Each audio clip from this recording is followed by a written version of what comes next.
Hey, how's it going? Welcome back to my channel. I'm Rebecca.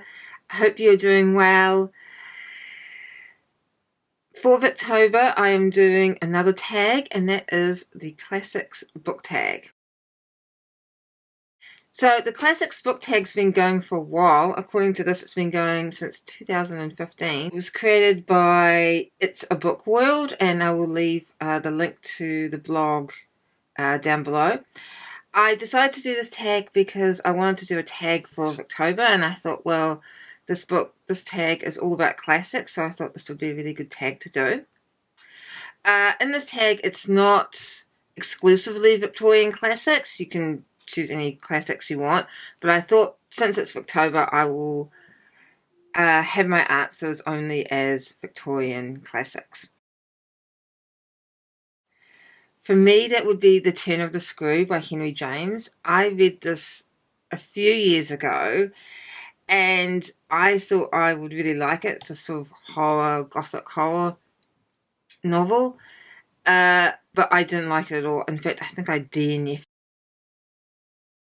Well, since it's October, I'll say the Victorian period. I am really enjoying reading about the Victorian period. I haven't read much from this period, so I'm still a little bit of a newbie, but I am enjoying reading about it, and I'm enjoying learning more about the Victorian period. I think I thought I knew a lot, but there's actually a lot I don't know about it. This one was a hard one for me, because I don't really have I don't really have a fairy tale that really sticks out to me. Probably and I did some research on fairy tales for this question. One of my favourite fairy tales is Goldilocks and the Three Bears, and I didn't know this. I thought it was just like a fairy tale that was from like centuries ago. Published by Robert Southey in 1837. So it is, I think, from the Victorian period, which was really interesting to me because, as I said, I thought it was from earlier. I would definitely say Alice in Wonderland, or Alice's Adventures in Wonderland by Lewis Carroll. I have not read that book.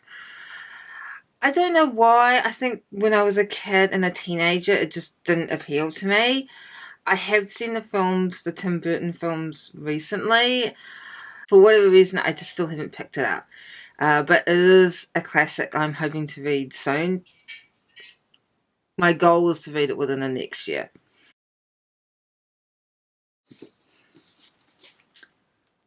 Oliver Twist by Charles Dickens. I have two Thomas Hardy books. The first is, I don't know if you can say it, the first is Test of the D'Urbervilles and Far from the Madding Crowd. I love the colour of this cover, by the way. One is by George Eliot, and that's Daniel Deronda. And Lady Orderly's Secret, which I've been wanting to read all this year. I've put it on my TBR. I think I put it on my TBR for September, put it on my TBR for June, and I just haven't got to read it. So my aim is to read this, if not this year, then like the beginning of next year. I don't have a favourite retelling of a classic, but one of my favourite books is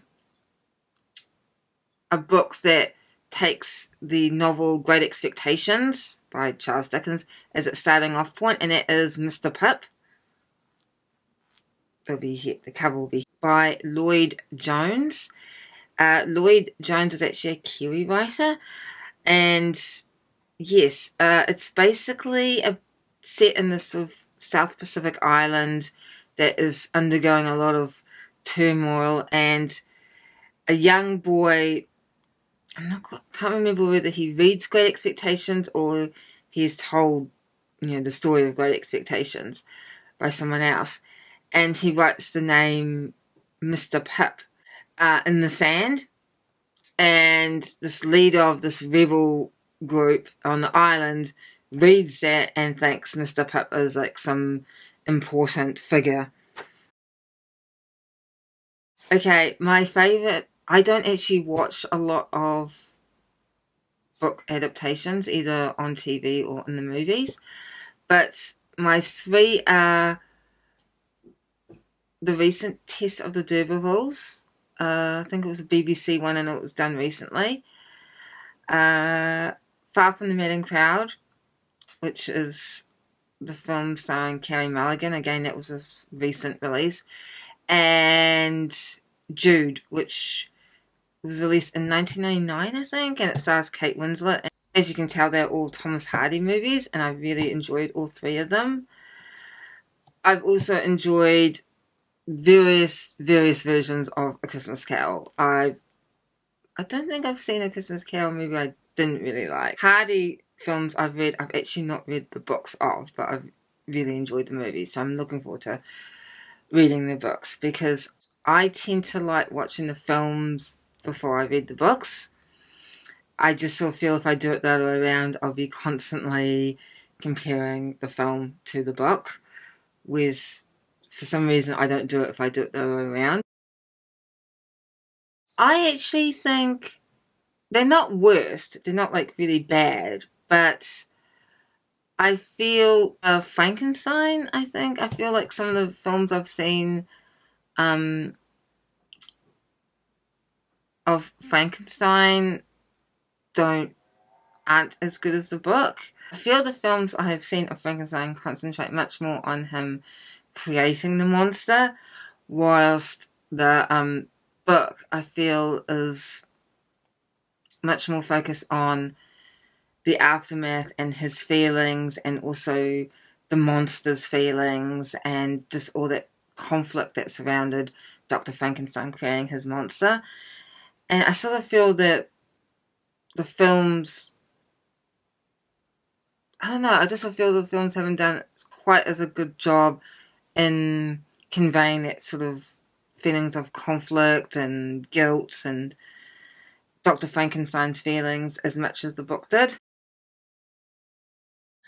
Well, I love these ones. The Penguin English Library Classics. I really love these ones. I also really love the Folio Society editions. The editions are amazing, but they are very expensive. So I also do like the Penguin Clothbound Classics. I've heard some mixed reviews on those, just in terms of quality. Overall, they're very good quality, but I've heard that the ink on the covers fades a little bit. I have two. One is The Tenant of Wildfall Hall by Anne Bronte.